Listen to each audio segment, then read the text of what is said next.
What's up, guys? Welcome back to the channel. Welcome back to a live show, improvised live show, as you will probably notice during the stream. Apologies for that. But we're going to talk about Spalletti having improved Juve after 3 games in charge. I think it is. Maybe not points-wise, but stats-wise. I have a few numbers I want to throw in towards your direction, and then we will discuss if it's actually improving, yes or no. We're going to talk about what Komoli had to say, because the first time I translated it, I was like, okay, but it was 1 a.m. in the morning. The second time I read it this morning, I was like, wow, crazy. So that's what we're going to talk about as well. And then maybe a little look ahead towards next week, because next week, this time, we would have played Fiorentina, and we might be the first team handing them a win, yes or no. But first off, guys, how are you doing today?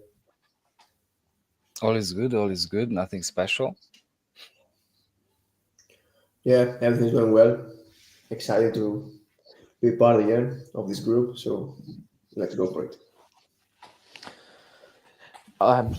Yeah, excited. Actually, it's been a very slow international break already. It's 1 week, but it's been a very long week for some reason. It's not really moving that fast. I only today learned that. Couldn't believe it. So Italy, they need to play qualifiers, and I thought it was one game. Actually, there's a semifinal, and then there's an extra game. Wow, which means we're going to lose more players to that international break, depending on injuries. It might be 2, might be 1, it might be 3. Who knows? Might be 4 at that point. So that's kind of a bummer. Thuram leaving to sit on the bench at the French squad, bummer as well. Yeah, it would be much better if he would be at the Continassa recovery and training with Spalletti. So that's kind of a down point on the international break. Other than that, not really much to discuss. But the numbers I want to use. So I posted a few yesterday. Let me bring them up. I have a few others as well ready. Let me bring up the screen really quickly for you guys.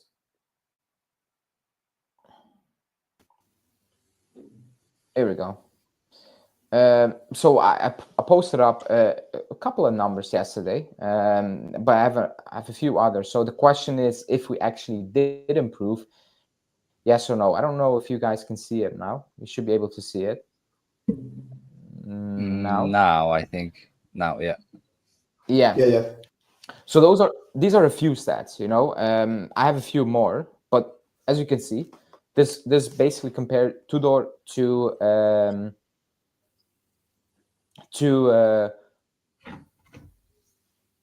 Spalletti in the first few games. So the duels one, again, I know the sample size is maybe not fair. It's 3 games compared to 20 plus games, I guess. So is it really fair? No, but the question will be, does the eye test back up a few of these things? So the first thing is duels one. That went up 28%. Vertical passes, for example, went up quite an amount. I would say, it went up 20% as well. And then shots on target, I thought this one was interesting because it's per game, like average. Under Tudor, we have 5 shots on target, but we almost conceded 5 as well, so 4.3. With Spalletti, we almost have 7 on target, and we only conceded 2.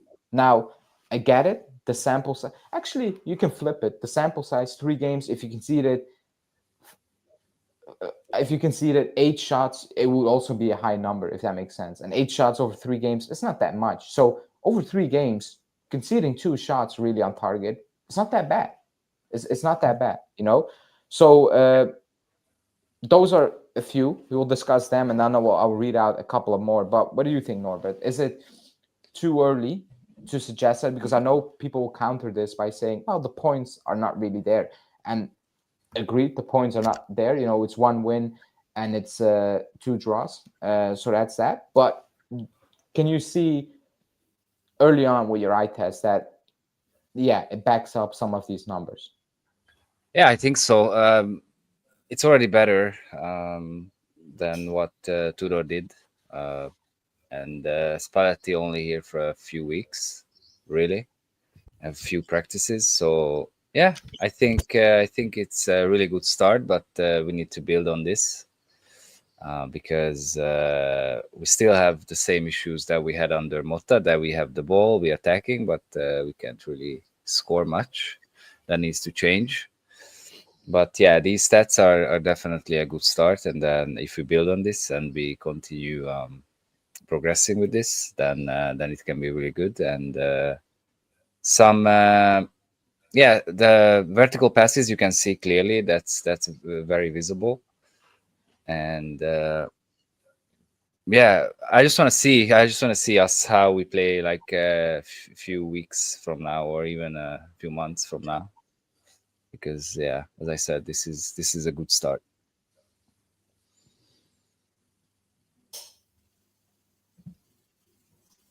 You could speak to it. Okay, sorry. Yeah. I agree with Norby. I think it's obvious that we have improved a bit. I think it's more organized. We play more organized. We attack more organized. We are more organized defensively. So that's good because like previously it was a bit more like chaos ball.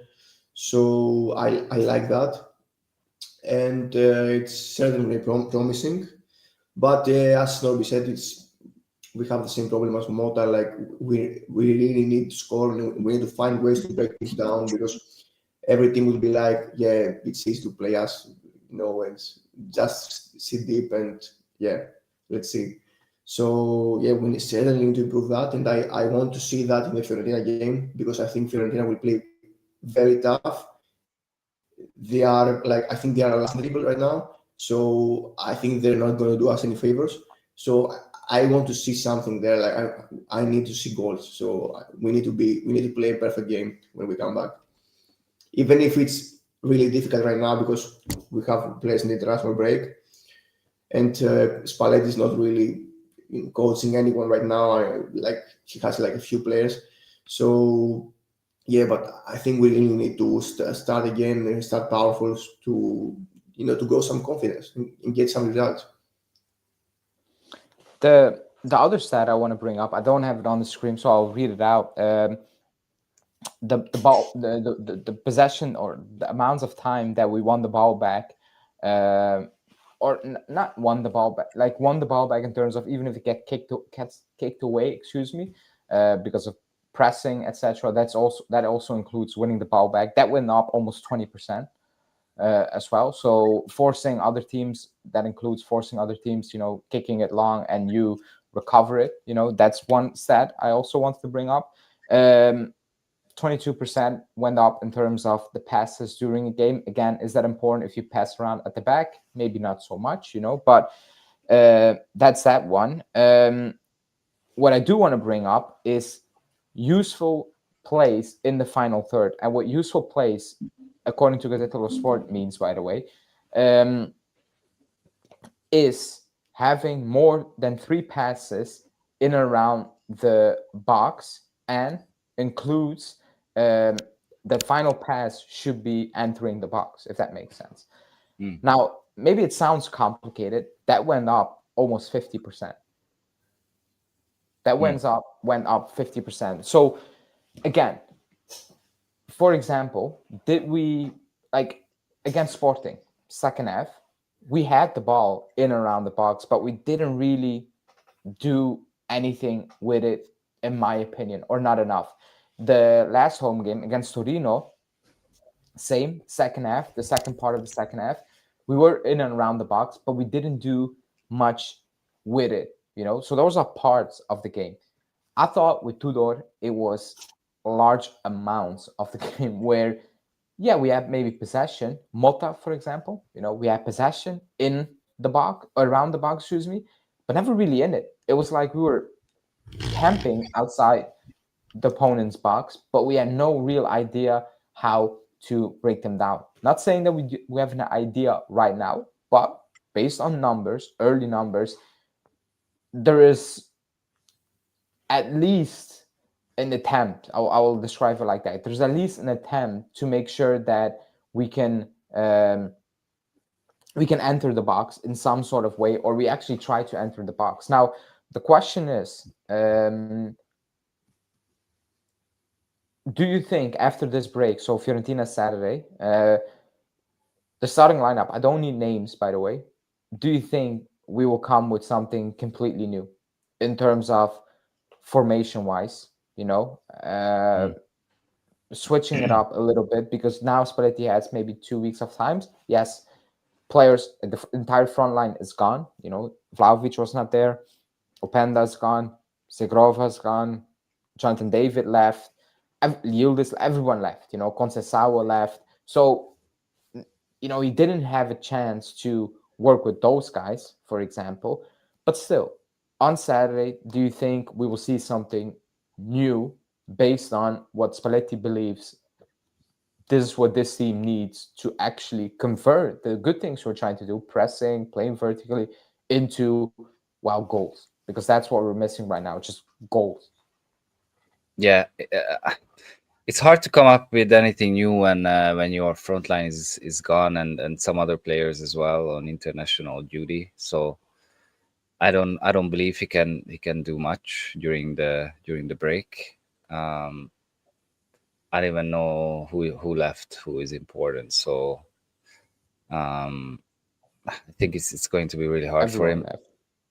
Yeah. So I don't think he can come up with anything new. I think it will take some time.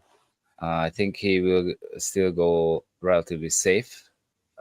He will not try anything new. I don't believe so.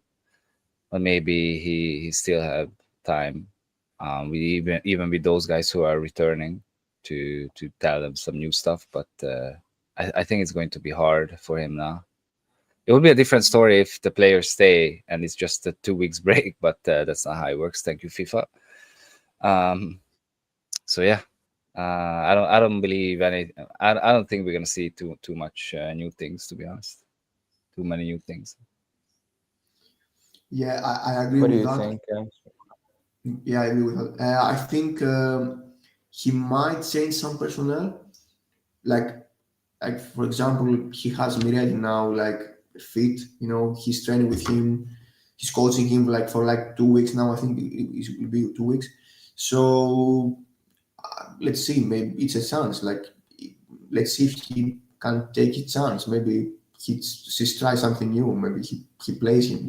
Because he was there. He was trained. He saw what Spalletti wants to do. So maybe he tries that out. So yeah, let's see. I don't know, but system-wise, I don't think he will change much, to be honest. Now, I do believe he's going to change something. Even if his players are not there right now, his front line that's not there, I think he's going to change something. I do.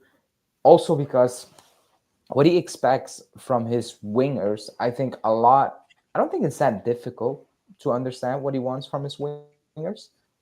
I think it would all depend on what happens from that midfield as well. The runs and etc. Now he has those players available, not Turan because he left, for example. But I do think he's going to change something. I do. You have 2 weeks, even if you don't have these players available, the idea you want to implement, I think you're just going to do it throughout games.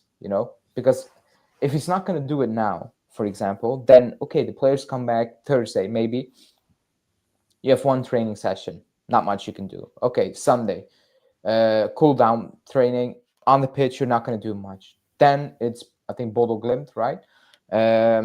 Not much you can do again. You're just at one point, because there are so many games, if he doesn't just pull the trigger and it's like, okay, we're just gonna figure it out on the pitch, it's the end of December and you're still trying to play with what Tudor tried to do. Because right now he admitted, I didn't want to change too much because Tudor had an idea and even though we might disagree as a fan base, it was a decent idea. He basically said, well drilled, coach, etc. So I'm just gonna tweak a few things, and then we will go from there. But he can tweak a few things until January, and then it's completely too late. So I do think he's going to change something going into that game against Fiorentina, formation wise. Personnel wise, I don't know. Probably not. Especially up front, if everyone returns fit, it's going to be Yildiz Vlahovic and Conceição most likely. That's just going to happen. And then that midfield, I think that's where we will see changes in that back line, because everyone stayed, right? Kalulu's there, Gatti is there, Kelly is there, Cambiaso left, okay. Bremer, okay, is there, whatever, And then midfield, Koopmeiner's there, McKennie, Miretti didn't go with under 21s, I think, if I'm not mistaken. Yeah, I don't think so. Yeah. Okay, Adzic left, fine, Adzic left. But other than that, they all kind of stayed, and the players who left, Locatelli, okay, he left, but I don't think, okay, he's not his main guy, or he's not his cup of tea, but I don't think you need to explain Locatelli certain things in the position he plays where it's like, oh my God, he's not here, so I cannot test things out.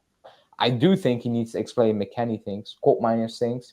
Let's say Kelly is back at that point, or Bremer and Kelly are back. At that point, Koopmeijer is not going to play center back anymore. So maybe that's a thing that we can see very soon, because apparently Kelly is back in training almost.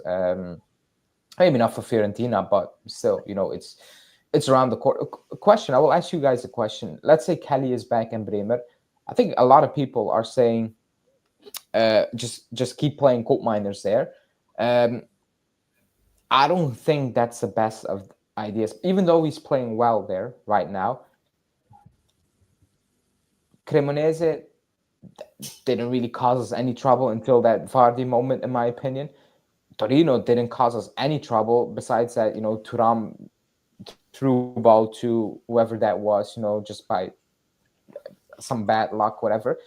He did well, but I don't think he got really, really tested, in my opinion. And I think the moment he gets tested, you will start to ask for just Kelly out there. And I know we played that as that, but he played center back or defender 50 games. I'm being nice. Kelly and Bremer, etc., played center back their entire life. So at that point, I'm like, just play the natural center backs, and you cost 60 million. Just be good in midfield for once. Help us out in midfield, because that's where we need help. But will you guys still play him even if Kelly is back? So what we understand is that he wants to switch to a four-man back. And he wants to use Koopmeiners in the midfield. And even if he doesn't change to a four-man back, I think as soon as Kelly back, Koopmeiners is gone from the defense. I think. If he hates Gatti, then maybe Koopmeiners stays in the defense. That would be interesting to see. But other than that, I can't imagine that he continues with Koopmeiners in the back. If we play a back four, who's going to be the back four? Well, unfortunately, right now it's Kelly and Gatti in the middle, I think.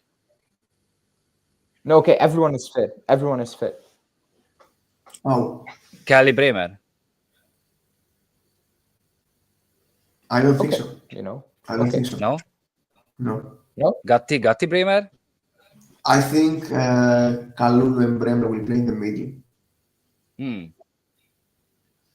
And I think he will play Cambiaso on the right, and I think on the left he will probably test out Cabal if it works out, or he will probably play Kelly or Meyer.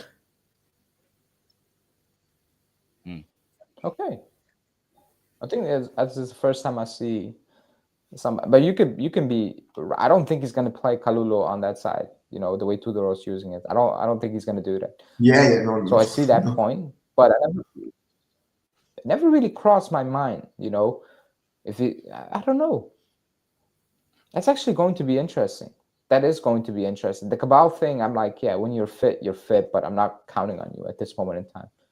Yeah. Like, I'm not even keeping him in the back of my mind. Oh, he's there. He can, no, like, if you can stay fit for a month or two, then maybe I will have a discussion. Because the only time I saw you this season, you were getting smoked. Or the second time I saw you, got actually like it was actually sad to witness. Unfortunately, he got injured, but he was absolutely it's like, what are you actually watching? So I'm not really keeping him in the back of my mind, to be honest. But you could be right that it could be Cabal, that it could be Kalulu. Anyways, let's move on to the second part of the show, and that is Comoli, because he spoke. He said some things that, well, they sound. I don't know. They sound normal, I would say, at 1 a.m. They sound crazy when you wake up. When you wake up and you read them again, you're like, did I really rap, that? So I was like, you know what? I actually I opened Twitter and I was like, let me see the tweet I put out, when it came to Comoli. And then when I read them all, I was like, you know what? Maybe I messed up the translation. Let me go back to the Italian article to make sure that I didn't mess up the translation. And I didn't mess up the translation. So one of the first things he said that coaches show up and say everything is fine. They say, then they start and everything goes badly. That's why I put their words into the contract. I remind them what they had said. I hope he's joking. I don't hope like that. Spalletti's lawyer comes over with the contract the day before and they read it and it's like, oh, by the way, the next 20 pages is your conversation with Comoli, by the way, typed out, which is funny. Like, when he said that, I went back to those old school films, where there's a courtroom and there's like a woman typing every single word out there, in the corner, I was like, Jay, or at the Continassa headquarters, somebody in the corner just typing everything Spalletti was saying, but that's one approach, I would say. Does anyone believe that quote to be that? Like, do you believe he actually does that? Obviously, not word for word, not the 2-hour conversation, but for example, Spalletti told Comoli, I'm going to make top 4 because I'm going to play that way. I want to do this, and that with that player. And then 2 months from now, he goes into the locker room and he's like, buddy, you told me we're going to play attacking football. You told me, I'm just making this up, that Cambiasso was going to slot in midfield, and etc., all those things. And I'm not seeing this. So what are we going to do about it? Do you believe that's actually the case, Norbert? Do you think he's actually capable of doing that?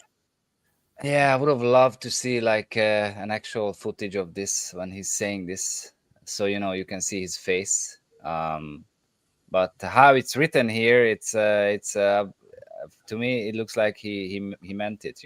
Like he actually did it. It would be funny. Imagine. Yeah, for now I believe it, and I don't know. He looks like a serious guy, so we should ask some ex Toulouse coaches. But yeah, I think he did it, and it's crazy.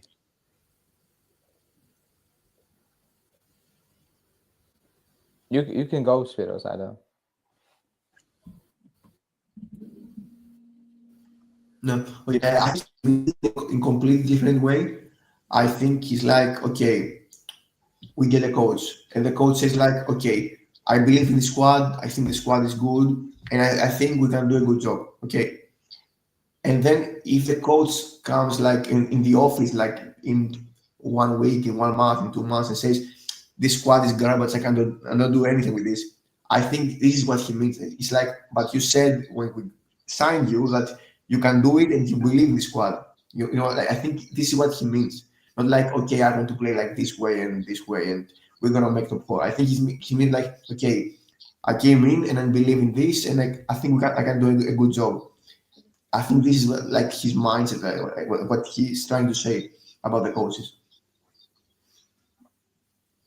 That's where maybe this part comes in. He says in an interview, I say, this is how we work. These are the process, data, guides player selection, injury prevention, and much more. If you're fine with that, great. Otherwise, we shake hands. The coach must fully embrace this philosophy. I don't disagree with that. We will talk about data in the next comments, he said, because actually then I'm going to say 10-minute interview, 8-minute was about data, by the way. But also because he got asked about data. Like every single question was about data, But I do agree with this one, if you interview for a job and your boss is like, okay, over here, for some reason, we don't use Word, or Excel. It's all on a piece of paper because we don't trust Word and Excel, You can say, like, it's very simple. You can say, no, I'm not going to write everything down. I'm going to use Excel and Word. Then the boss can easily say, well, then you're not going to work here because that's not how we work, So again, that's good. Like, this is not about, using data, etc., to prevent injuries, to select players is the way to go. This is about, as a coach, do you agree with the fact that we will probably select players? Like, for example, you want, I don't know, you want Lobotka, we have another option, and data shows, and I'm just making this up, that injury-wise, Lobotka, because of age, etc., will pick up more injuries, over the length of his 3-year contracts, just by nature, body breaking down, etc., compared to option B. So we're not going to invest on Lobotka. We're going to go for option B, who maybe is not Lobotka, and again, he's not a Serie C level player, but still a very good player. As a coach, you probably need to agree with that. Otherwise, you're not going to be part of the squad.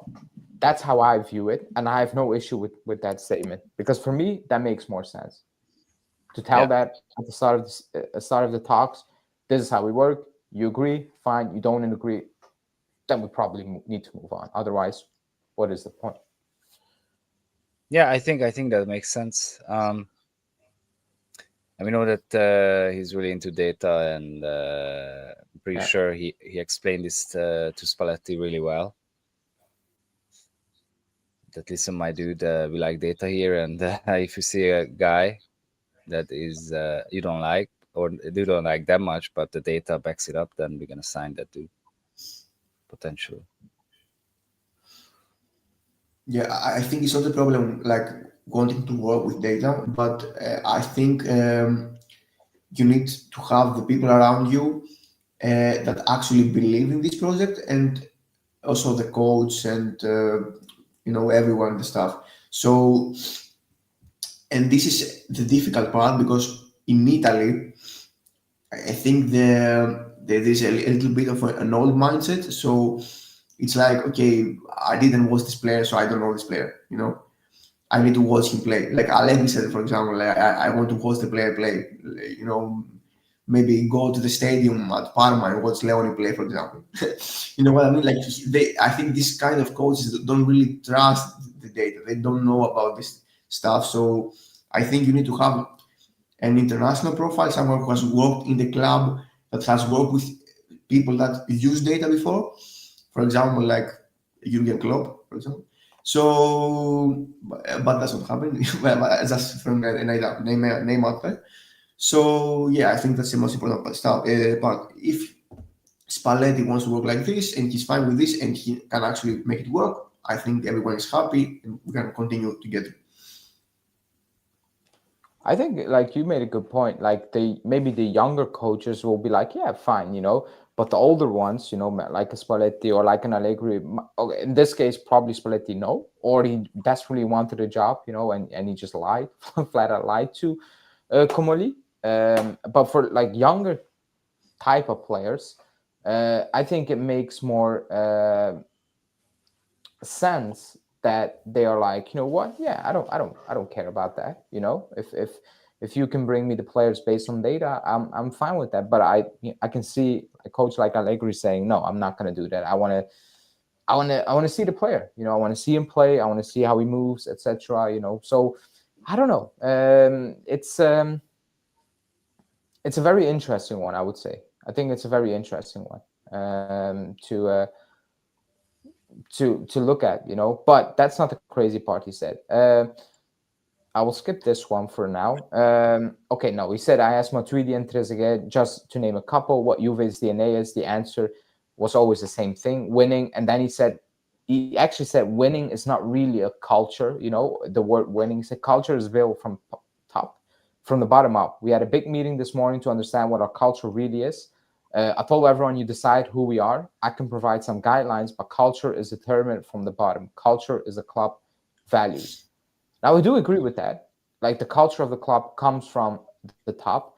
I do find it weird that they only discuss it now in November. They are like, actually, we forgot to talk. What is actually, now that I signed and I'm the CEO, what is actually the culture of the club? So that's kind of a weird situation, I would say. No, in this case, in this scenario, he's right. We talked about it, winning, adding players, new coaches. If the top is not aligned, if the top is not, in check with the belief, etc., then what is really the point, right? Yeah, and it's indeed really weird. And who was at this meeting? Like, because he said, I told everyone, you decide who we are. So it's like the entire club, or like all the workers, everyone. I don't get it. The way I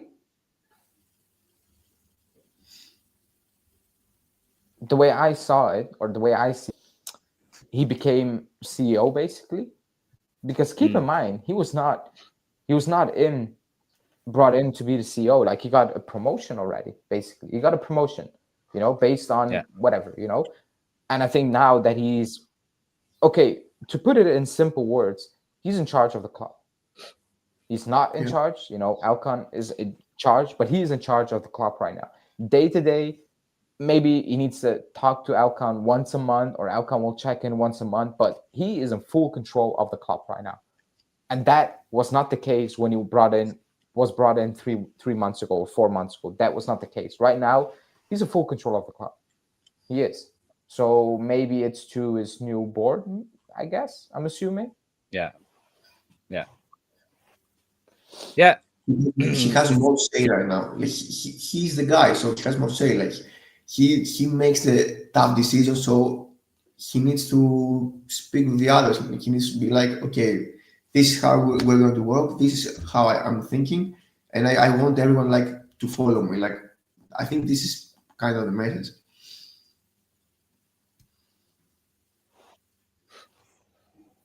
Yeah, I think that's the case. I think that's why, and that's what he meant by that. Now, going to the data, and that's where it got spooky, in my opinion. He said that Juve knew I will bring in data with me because that's how I think. It's part of the way I run a club. The key to using data properly is alignment from the CEO downwards. So again, full agreement. At Toulouse, the mental state of every staff member was measured daily to understand whether there was stress or lack of motivation to come to work. We chose not to hire anyone who wasn't motivated. Now, I think that's every boss. Like, no boss is going to pay a guy who is watching Netflix 8 hours a day instead of doing his work, or comes to work, but he comes to work because he needs, like, we all have colleagues who just show up because they need to show up. But the way they're doing their job, you're like, you must actually hate this extremely. We all know these type of people. So it makes sense. I do not know how you use data to measure that, by the way. I have no idea how you measure stress with data or motivation with data at a club, and that goes for everyone, the staff. I have no idea how he does that. I want to know. At this point, I want to know, because he has found a solution for every single boss on this planet. to measure motivation with data. Is that by results? But then again, the I don't know, like the chef at the club, what is the result? Not poisoning the players? Like what is there's no data, you know. But I don't blame him talking about it because he got asked about it over and over again. Then he said, speaking about on the field matters, at Toulouse, we banned crosses and long range shots. Now, you can use data. You can use data to see if you're good at taking crosses or long range shots. If you have 11 Chiellinis on that pitch, you're going to be bad at taking long range shots. If you have again 11 Chiellinis on that pitch, your crosses are going to be poor. So you can. I agree, you can measure that, but I think that is purely based on the squad you have. And like, I don't think you need to measure that. You can see if anyone can put in a cross, yes or no. I know nobody at the club can take a corner, like nobody. For some reason, I think Yildiz has a good technique, but he cannot take a corner. Like a lot of our players have a good technique, but some players cannot take a corner. Same for my Sunday league team. Yeah. Players technically are better than me, some, but they cannot take a corner. They just can't. For some reason, they're not capable. I don't know what it is. I don't know what it is. And the player, you think, oh my God, he's poor on the ball. He takes the best corners for some reason. So yes, you can measure it, but to ban it, I don't know. What do you guys think? Kostic must be kicking himself right now.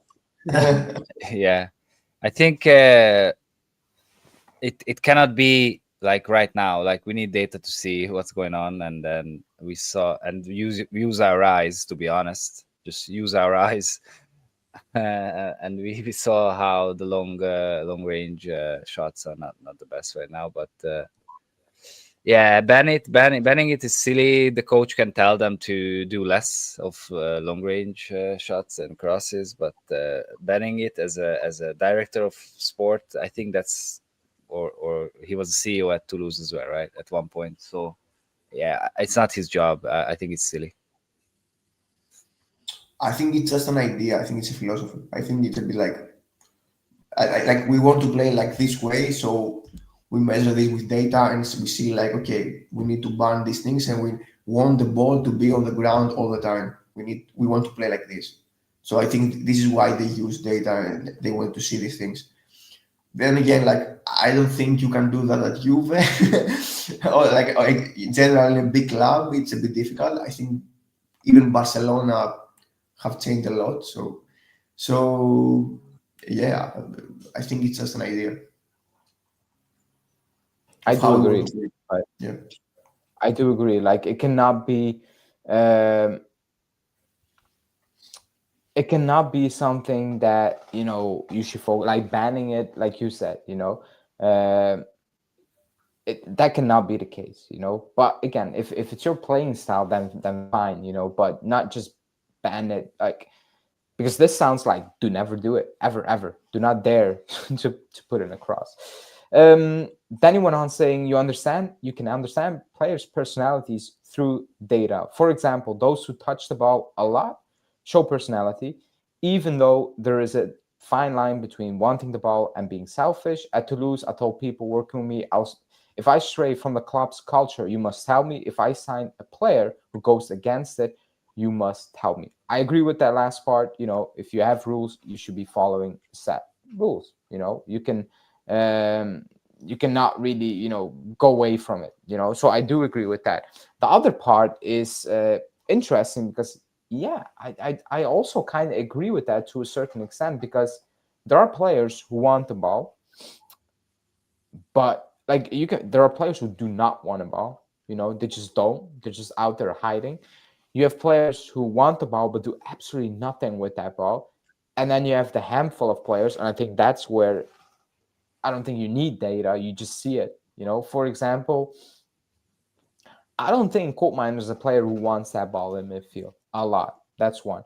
McKennie has the ball a lot, but does nothing with that ball.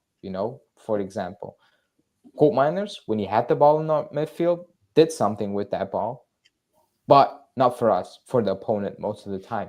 So I do agree. Data shows. Remember that first Saudi game? I think Pjanic had 130 touches or Yeah. something like that. It was something insane, and I was like, at the time, I was like, And 2 years later, somebody brought up that stat, and I went to rewatch that game. I didn't count the touches, but a lot of these touches was him taking 4, 5 touches before playing the ball. So that stat is wild. But a lot of the times, he was just playing it from his right foot to his left foot, etc. And just playing it to a player besides him, receiving it back, doing it again. I mean, yeah, the data shows that, I guess, but your eye test needs to tell you that, well, he was not doing a lot with those touches. He was literally touching the ball, and that's it.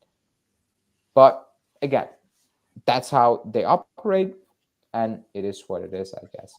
Now, the final part, which I want to discuss, is this one. And this was crazy. He said, I read and learn all the time. I never stop. I'm afraid of being overtaken by the industry, fearful of missing in innovation, and to fight that fear, I'm always studying. I'm like, you know what? Good guy. And then he was like, I never read about football. I was like, hold on. Like, you were fearful that the industry was gonna overtake you, and now you're not reading about your own industry. He said it's boring. I'm like, let me go back to the first quote. I was like, I'm afraid that I'm gonna fall behind. I'm like, what? It's like I read scientific articles about data, such as those on methodologies or injury recovery. I read books about leading people, about negotiation. I try to learn from other sports, not from football. And I was like, this is crazy. I'm not gonna lie.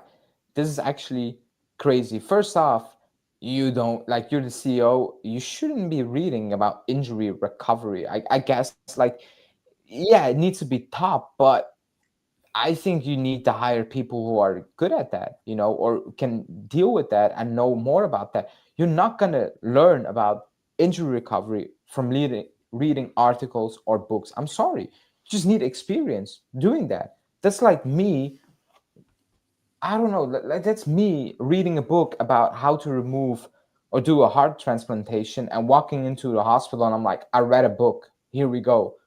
No, like, that's not how it works. And then he's like, I try to learn from other sports. I'm like, no, football is football. Tennis is tennis. Rugby is it's completely different for so many reasons. I mean, this sounds crazy. Like, I'm not saying he's gonna fail because of that, but he's a weirdo. I'm sorry, he's a weirdo. It's all weird. I don't know what you guys think, but again, that last quote was literally the last quote of the interview, by the way, and I was like, good thing the interview is over. Yeah, I don't. Can it be that he meant something else? I don't know. Like, No, we meant this because somebody sent me a quote from him was at Fenerbahce and he was saying the same things that he reads and that he's very interested in other sports more so than football. I'm like, how are you getting jobs?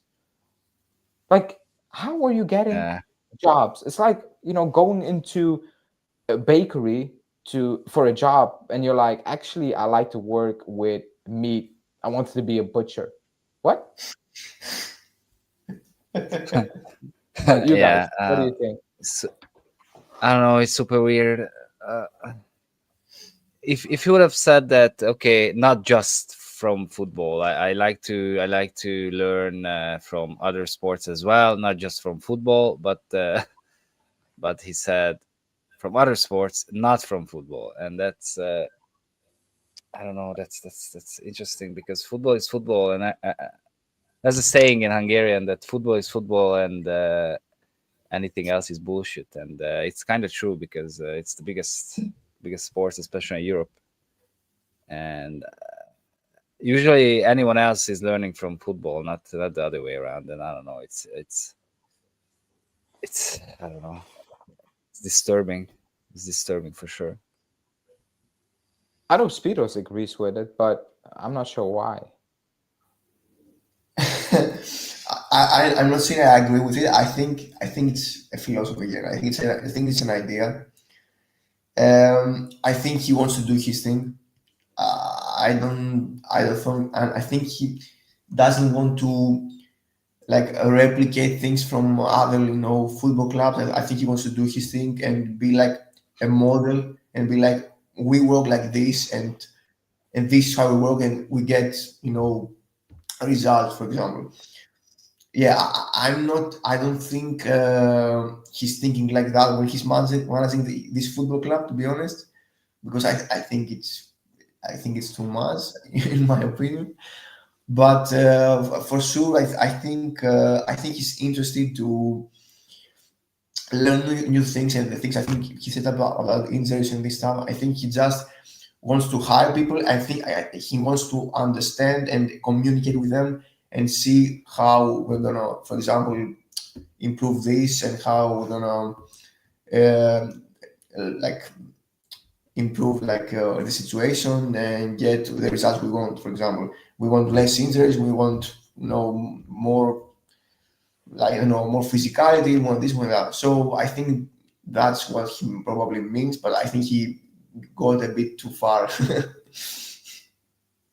I think, yeah, I think that was crazy. That was CEO of one of the biggest clubs in the world, and he's like, actually, I don't read about football, etc. I read about cricket to improve one of the biggest clubs in the world. Crazy, but I don't know. Probably or we are the issue. We don't get it. I watch football. I'm not gonna read about cricket to understand football.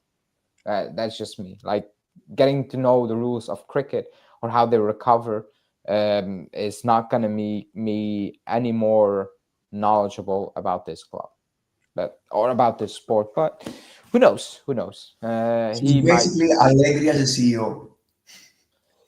Kinda, or maybe he talks like a Laker, and he's actually having some fun, but he is very serious when he talks about data, etc. That's like his baby. Yeah, nothing more Yeah, to but say on that. I think the problem is like, okay, there's no problem like in data, but I think he needs to be like, okay, does his data get me results? You know what I Yeah, mean? I think that's yeah, the that's it. question. Needs to be Because resolved. I can like many things, but they need to work. Because and right now he's at Yeah, the biggest club in the world. For example, let's say I agree. five biggest clubs in the world. He needs like, okay, if I'm gonna use data, it needs to work. Like it really needs to work because otherwise I'm losing my job, and it's going to be probably Yeah, a disaster as well. I agree. So, and I Anyways, think it's guys, easier the for thought, yeah, the thing I said offline, I need to do now, so I need to wrap yeah, it yeah, up. I'm yeah, sorry, okay. Yeah. people. I need to leave right now.